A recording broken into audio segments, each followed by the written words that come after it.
வணக்கம். Welcome to Tiruchendur. வாங்க, திருச்செந்தூர் கோவிலின் இன்றைய தரிசன நிலவரம் என்னவென்று பார்க்கலாம். இன்று செவ்வாய்க்கிழமை 5 மணிக்கு கோவில் நடை திறந்தாங்க. செவ்வாய்க்கிழமை என்றாலே சொல்லவே வேண்டாம், பக்தர்கள் கூட்டம் அதிகமாக இருக்கும். மக்களே, நான் வீடியோ எடுக்க சொல்ல டைம் 8:30 9:15 இருக்கும். அந்த நேரத்தில் கட்டண தரிசனத்திலும் பொது தரிசனத்திலும் பக்தர்கள் அதிகமாக இருக்காங்க. கோவில் சுற்றுப்பிரகாரத்தில் பக்தர்கள் வந்து கொண்டே இருக்கின்றனர். அதனால் மக்களே, இன்று சுவாமியை காத்திருந்தான் தரிசனம் செய்ய குறைந்தது 4 மணி நேரம் ஆகும்.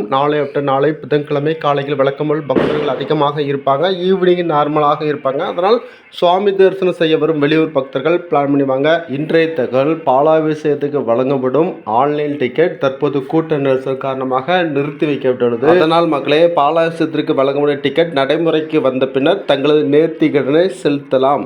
மக்களை தொடர்ந்து முருகப்பெருமானின் கடைக்கன் பார்வைப்படுவதற்கு நம்ம சேனலை சப்ஸ்கிரைப் பண்ணுங்கள், லைக் பண்ணுங்கள், ஷேர் பண்ணுங்கள். என்றென்று எஸ் மணிராஜ். நன்றி, வணக்கம்.